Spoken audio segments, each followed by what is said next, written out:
Flight boss, bitch. For sure. Listen to the mind of an Terry's Moon. I'm the Archangel Uriel, and I'm here to carry out God's duties and motherfucking responsibilities. And right now I'm going to break down the 300-degree ritual of enlightenment. So for the most part, this is Archangel Uriel ritual or ceremony that you can practice. And this is like beginner stage. This is not even deep, but this is just going to help everybody understand certain things and certain motions that we go through on how we even built this physical flesh that we're in. And when you go through certain programs in certain orders, then for the most part, it play out in your life as orderly fashion. And you don't live a life of chaos. You know what I'm saying? It be in order. So whenever a chaotic moment come out, you know how to adjust towards that circumstance and situation. But this is this early stage, and you can kind of utilize this as manifesting in some way, shape, or form. Now here's the thing, you got to have internal work. Internal work takes your spiritual strength, belief, imagination, and faith. So for the most part, when people who lack belief in some way, shape, or form, that energy itself plays out in their life where they may lack belief in other areas, and they may not know how to tie the two together. So it's always an internal thing first, then we externalize the shape and form. And whatever you are experiencing as far as insecurities and things of that nature, you need to know it come from a very pivotal state of your spiritual nature before you externalize that person, place, or thing, circumstance, or situation that you are in. So it takes internal work. Internal work means faith, belief, and imagination in whatever you're doing.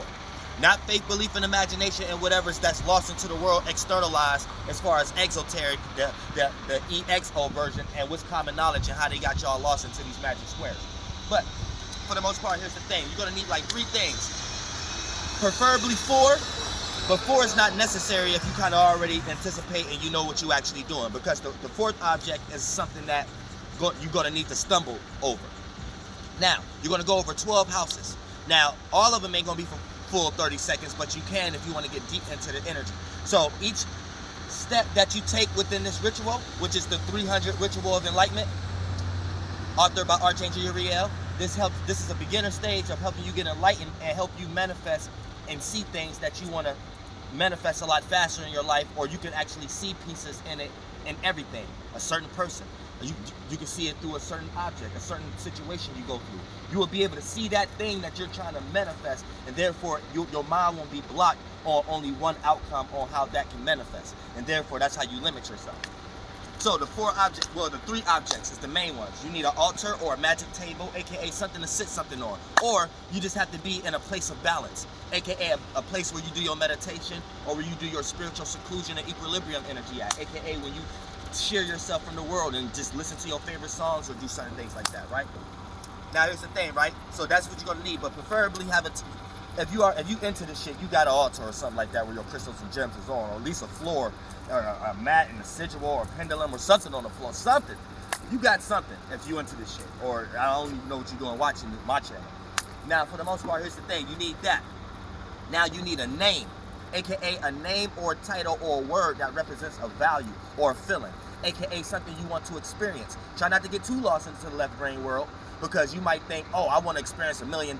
So everything on your mind, you think you want to experience that and get that first to do what you want to do after. That's the type of person who will get $1 million and kill themselves. No, have a goal and have something that you could be an asset other than a liability, and therefore it'll come in many ways other than money. But have a name.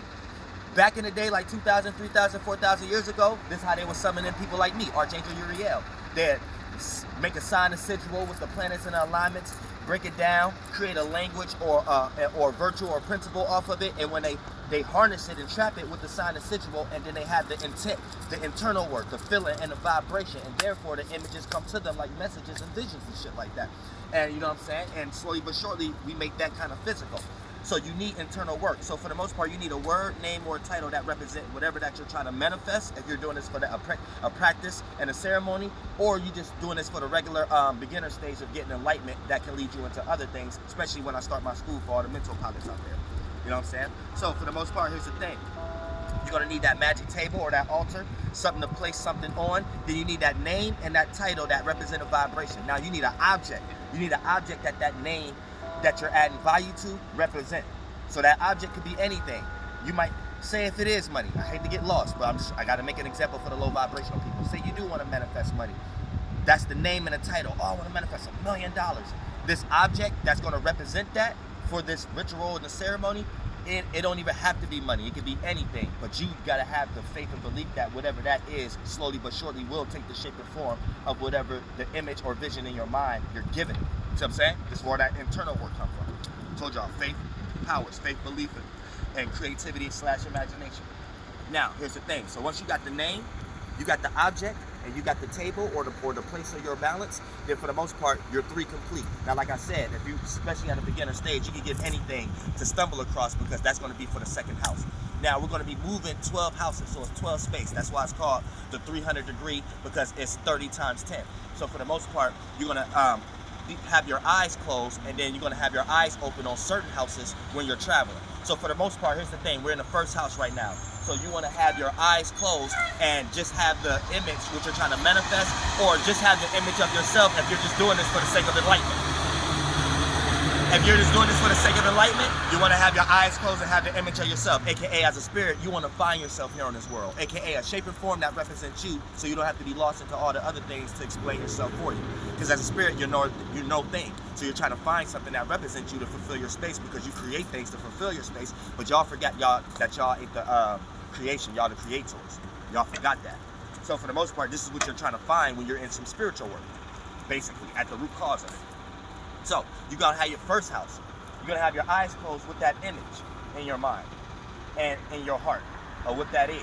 If whatever you're trying to manifest, if you're using it for ceremony practices, or if you're doing it for the basic first steps of the ritual of enlightenment.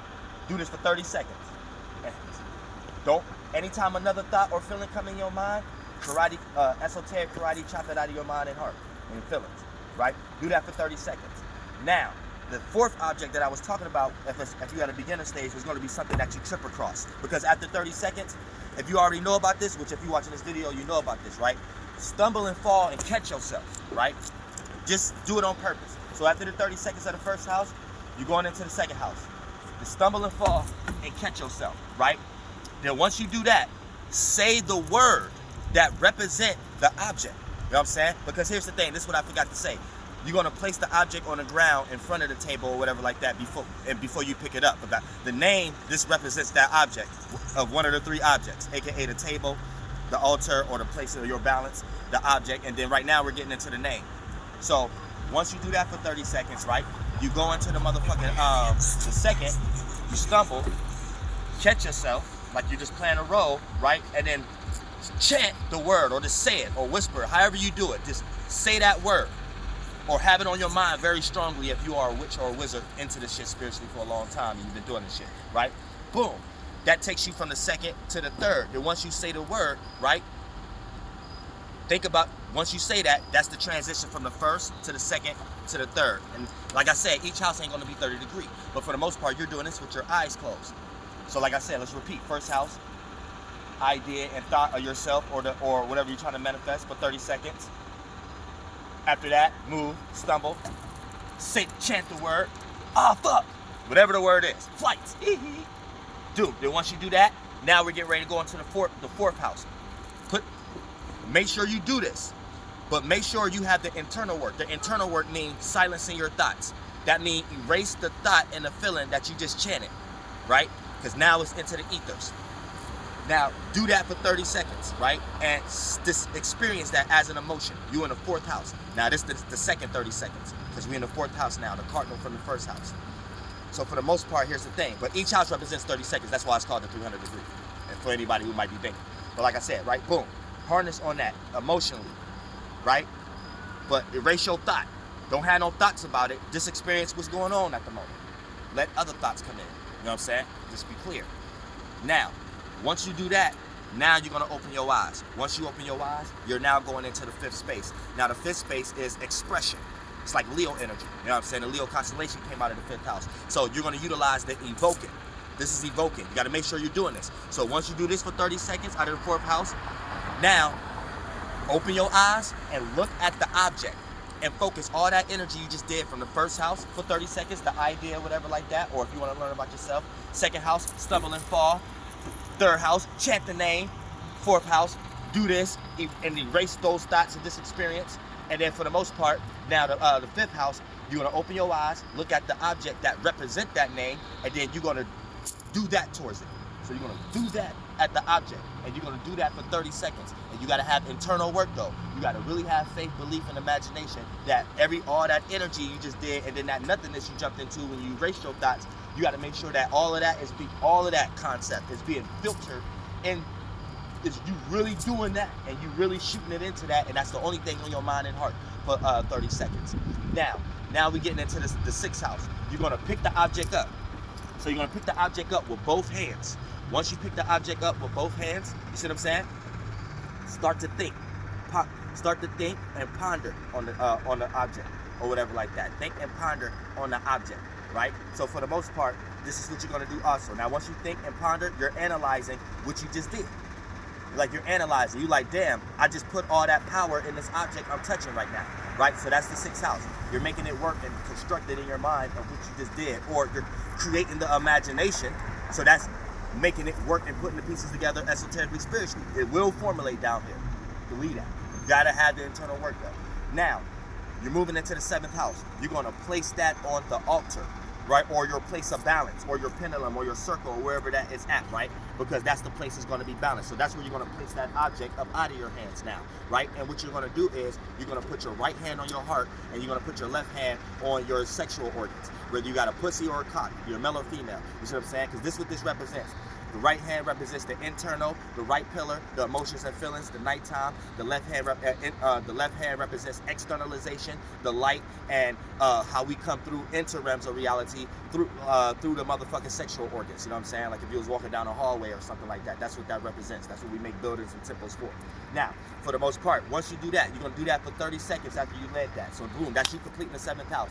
Now you're gonna move into the eighth house. The eighth house is you having the thinking deeply about what you're doing right now. You can take your hands off your heart, and you can take your left hand off your sexual organs, and just ponder what you just did, because you just got through finishing touching what was created out of the eighth house. So now you're pondering on that, right? But with your eyes closed. That's what I forgot to say too. When after you set the object on the altar after the sixth house, and then for the seventh house, that's the space. And when you put your hand on your heart, and your hands on your genitals or your ovaries of a female, close your eyes and do that for 30 seconds, right?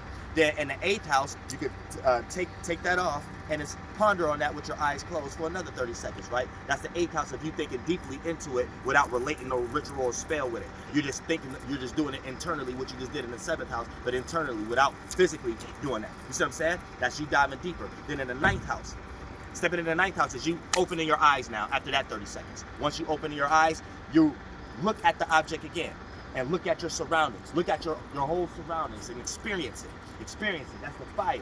That's the coming inside the water.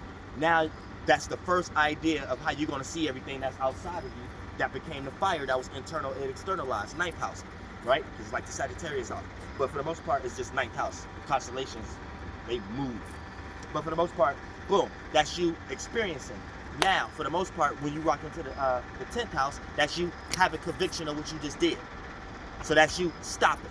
Once you stop, after that 30 seconds, boom, how you feel about yourself. Now, here's the thing. Even if you don't believe in this, you're going to start to have thoughts and feelings about, nah, this ain't real, this ain't whatever. You're going to be pondering all day. AKA, that just means you got you dealing with a whole bunch of esoteric energy as if the same person who believe in this shit. So get with the motherfucking program and don't waste all your day letting that energy fade if you trying to come up with ideas of why that didn't work. But whatever you're piggybacking and going through mental gymnastics in your head about what worked or what didn't work, that's the substance I'm talking about. Learn spirituality. So for the most part, here's the thing. You're dealing with a large esoteric substance right now. Now, you got a status. Go about your day now. Now you're in the 10th house, getting ready to initiate yourself when you go out and experience in the world all things you did. And that automatically, by default, puts you into the 11th house, associating yourself. 12th house, and that imagination is being associated. Now it can be remixed and be shown on your personality from your first house. It could be something that you value, your second house. Other people can value it from you, your third house. And it'd be something that you see externally based upon whatever you try to manifest, or if you're trying to learn about yourself, enlightenment. You'll start to have a filtering of all the rainbow waters because you won't have no firmament, no conviction of thoughts and feelings that's coming from the dumbass third dimensional world. You're open enough to get all the rainbow thoughts and feelings of all shapes and forms via person, place, or thing, circumstances that'll jump in front of you that show you, like, if you go this way, that'll manifest the shape and image of whatever you're trying to manifest, or this is the expression that you need to relate to, and this is more of yourself that resonate with your energy, aka if you were just doing this for the sake of the enlightenment ritual. Flight boss, bitch, you know, for sure. And you're now listening to the Mind of an Terry's Moon. I'm the Archangel Uriel, and I'm here to carry out God duties and motherfucking responsibilities.